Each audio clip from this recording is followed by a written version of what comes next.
नमस्कार दोस्तों, जय हिंद, वंदे मातरम। आप सभी का स्वागत अभिनंदन है टीटी फैमिली शिक्षकों के परिवार जायसवाल कोचिंग सेंटर पर, पावर्ड बाय शिक्षा ही प्रकाश है। दोस्तों, आज की क्लास में हम बात करने वाले बहुत ही इंपॉर्टेंट चैप्टर की बात करेंगे। जैव विविधता बायोडाइवर्सिटी के ये 25 प्रश्न करने वाले हैं और ये 25 प्रश्न में से ये दोस्तों हम दावा कर रहे हैं कि यहाँ से 2 से 3 प्रश्न इस जो हम 25 प्रश्न करेंगे आपके, जी हाँ, 2 नंबर तो अवश्य पक्का पूछा जाएगा, क्योंकि हमने प्रीवियस ईयर में देखे हैं, इस लेवल के प्रश्न देखे हैं। और आइए जानेंगे।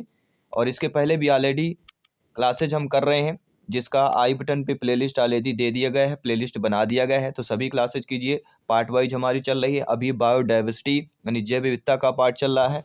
इसको कंप्लीट करने के बाद फिर अगले पार्ट के हम क्लास करेंगे। तो क्या सभी लोग तैयार हैं ये महत्वपूर्ण 25 प्रश्न अटेंड करने के लिए, 2 नंबर पक्के करने के लिए?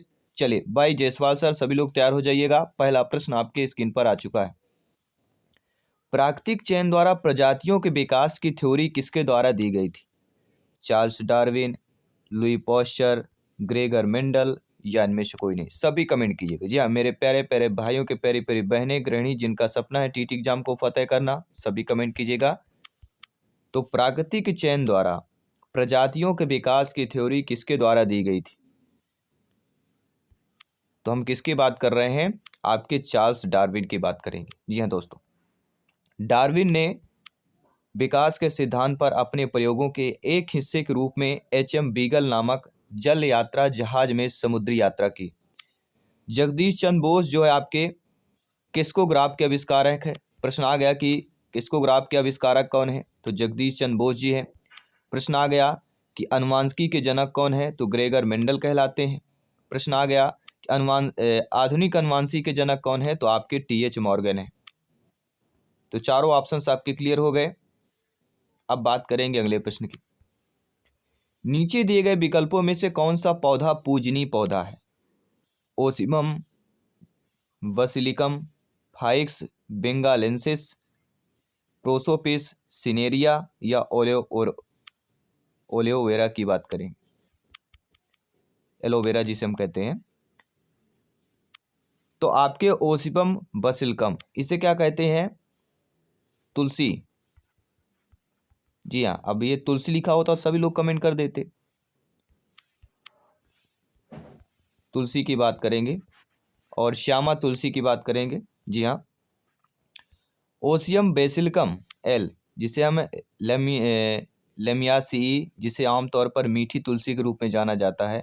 इसका उपयोग सिर दर्द, खांसी, दस्त, कब्ज, मौसा, कीड़े और गुर्दे की खराबी के इलाज के लिए एक पारंपरिक औषधि पौधे के रूप में किया जा रहा है।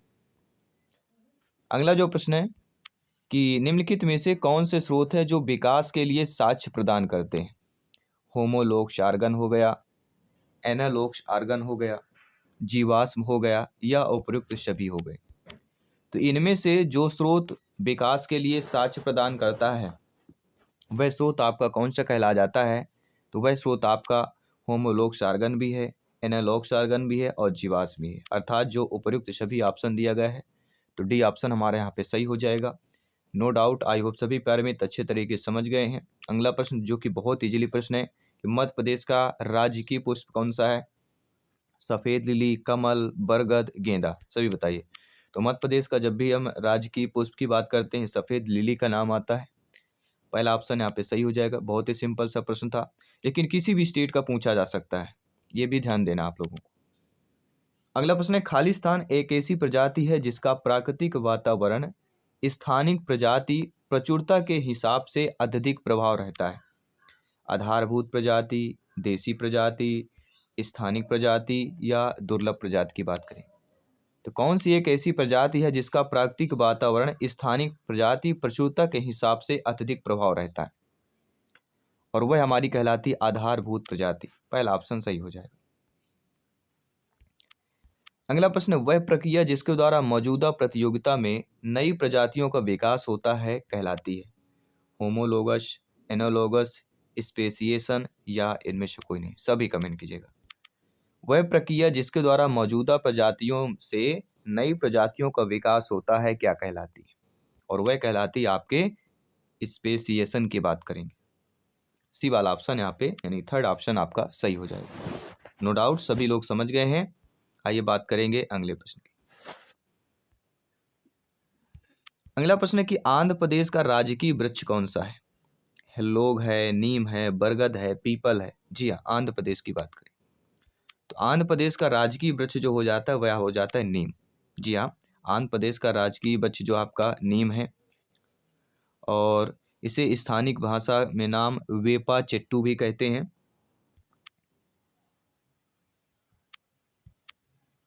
दो 2014 में राज्य के विभाजन के बाद नीम का स्थानीय भाषा में वप्पा चेटू को आंध्र प्रदेश का एक नया राजकीय वृक्ष घोषित किया गया। तो कब किया गया था?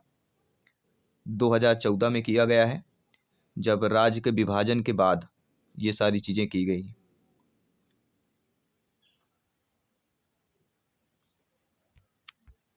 अगला प्रश्न है कि हरियाणा का राजकीय पुष्प कौन सा है? कमल है, गेंदा है, प्लूमेरिया रूबरा है या पलास है?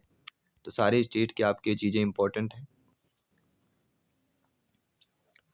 तो हरियाणा का जो हमारा राजकीय पुष्प कहलाता है वह कहलाता है कमल। कोई डाउट है? जी हाँ, पहला ऑप्शन सही हो जाएगा। और अगला कि बिहार का राजकीय पशु कौन सा कहलाता है? तो बिहार का राजकीय पशु कहलाता है गौर। क्या है? बिहार का राजकीय पशु गौर है। और इसके साथ साथ अगर ये प्रश्न आ जाए कि बिहार का राजकीय पुष्प कौन सा है, तो बिहार का राजकीय पुष्प है कचनार। प्रश्न आ गया कि बिहार राज्य का राजकीय पुष्प होगा कचनार और राजकीय पशु गौर। तो इन दोनों चीजों को आपको ध्यान देना।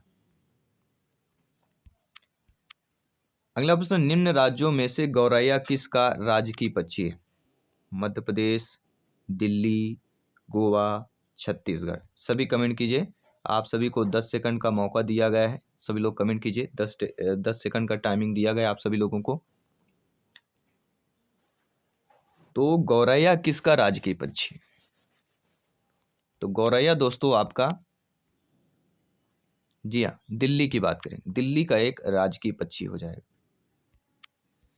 अगला, गोल्डन महासीर जिसे हम कहते हैं टोर पिट्यूटोरा, किस राज्य की राज्य मछली है?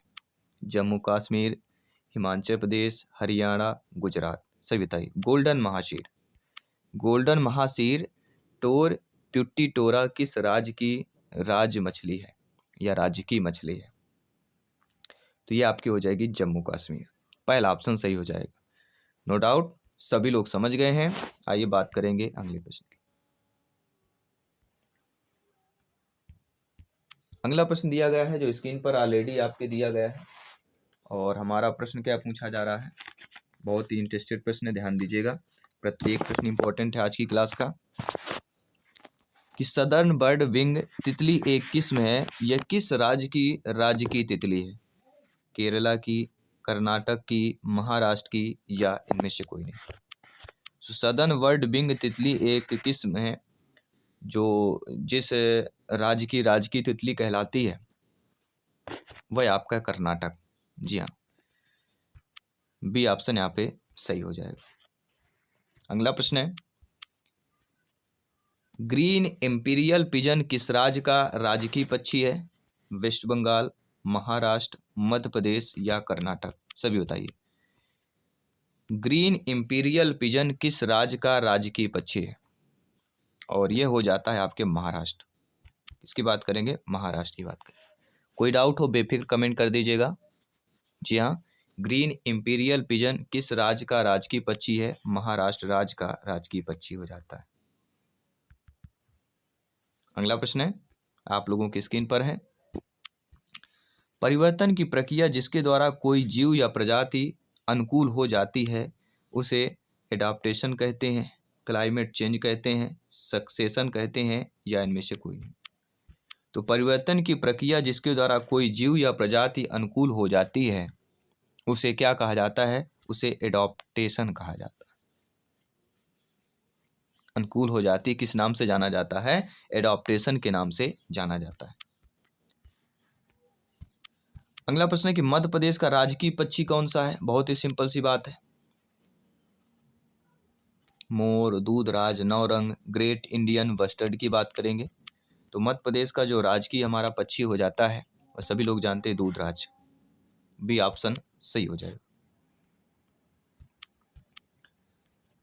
स्थानिक प्रजाति क्या होती है? दुर्लभ प्रजाति होती है।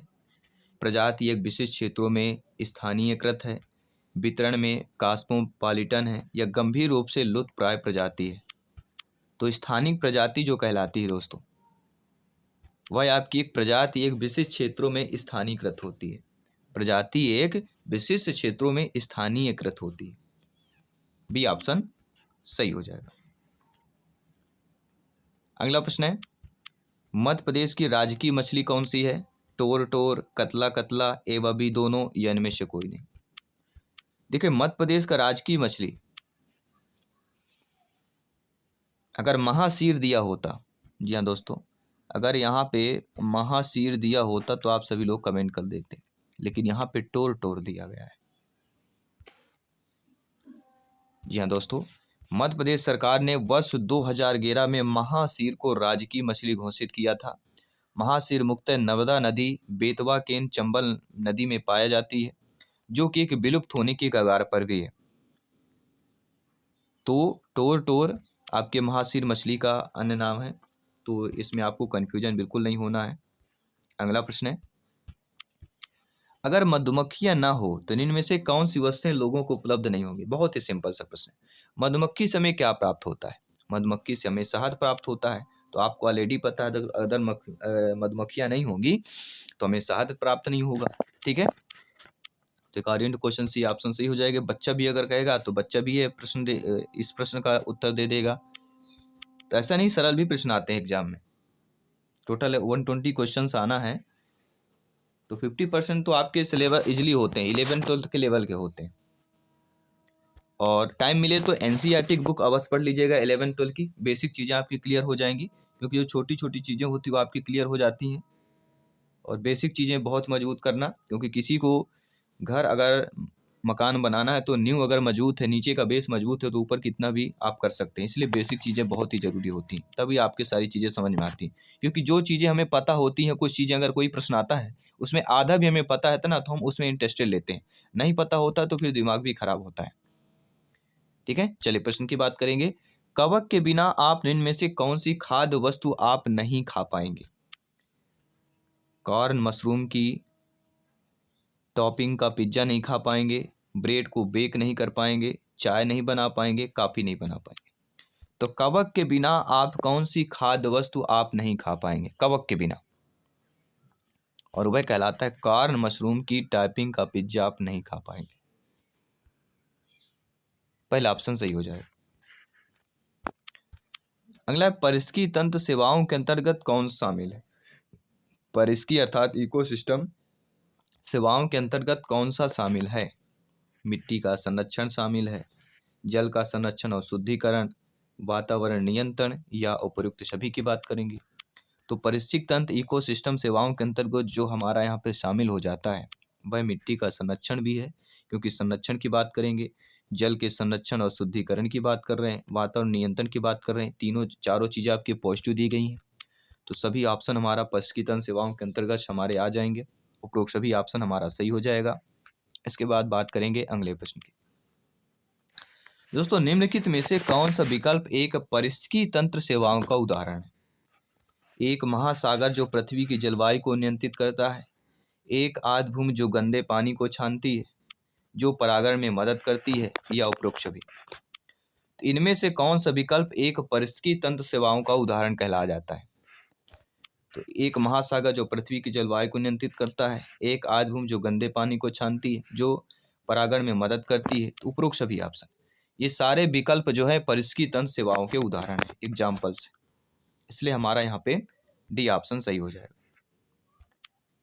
अगला प्रश्न है, वह दवा जिसमें सक्रिय रसायन रिसरपाइन पाया जाता है, इनमें से किससे प्राप्त की जाती है? धतूर, सर्पगंधा, एट्रोपा, या अफीम से। तो वह दवा जिसमें सक्रिय रसायन आपका रिसरपाइन पाया जाता है वह किससे प्राप्त की जाती है? तो आपके सर्पगंधा से प्राप्त की जाती है। बी ऑप्शन यहाँ पे ऑलरेडी सही हो जाएगा। अगला प्रश्न है, बीड़ी बनाने में किस पेड़ की पत्तियों का उपयोग किया जाता है? आम, अफीम, एरिका नट या तेंदू की बात करेंगे तो आप सभी लोग जानते हैं बीड़ी बनाने में जिस पत्तियों का उपयोग किया जाता है तेंदू पत्ता। ठीक है, डी ऑप्शन सही हो जाएगा। इसके बाद अगला प्रश्न आता है, इंटरेस्टिंग प्रश्न है, ध्यान दीजिएगा। मेंथोल किस पौधे से निकाला जाता है? मेंथा पिपरीटा, एलियम सिपा, कैरिएड्रम शट्टावियम, इनमें से कोई नहीं। मेंथोल किस पौधे से निकाला जाता है? तो मेंथोल आपके मेंथा पिपरीटा पौधे से निकाला जाता है। जी हाँ दोस्तों, पिपरमिंट वैज्ञानिक नाम मेंथा पिपरीटा है। ये एक संकर प्रजाति का मिंट है जो मेंथा एक्वेटिका और मेंथा स्पिकाटा का संकर करके बनाया गया है। यह यूरोपीय पौधा है जो अब विश्व के अनेक देशों में पैदा किया जाता है। भारत पेपरमिंट का प्रमुख उत्पादक देश भी अब बन चुका है। अगला प्रश्न है, मध्य प्रदेश का कौन सा जिला शहद का सर्वाधिक उत्पादक है? दतिया, सागर, मुरैना, रतलाम। जी हाँ, मध्य प्रदेश का ऐसा जिला जो शहद के लिए सर्वाधिक उत्पादक में है, यह आपको कमेंट करके बताना है। यह आप सभी के लिए मॉक क्वेश्चन के रूप में प्रश्न दिया जा रहा है। साथ ही साथ 25 क्वेश्चनों में से 25 क्विज क्वेश्चनों में से ऑप्शंस में से आपने कितने स्कोर सही किया, कमेंट बॉक्स में अवश्य फीड करना है, अवश्य शेयर करना है। बाकी 7 PM में पेडागॉजी क्लास का अवश्य मिलेगा। मैं आपके साथ जयसवाल सर मिलता हूँ आपकी इंग्लिश क्लास पर। सभी मित्रों को जय हिंद, वंदे मातरम।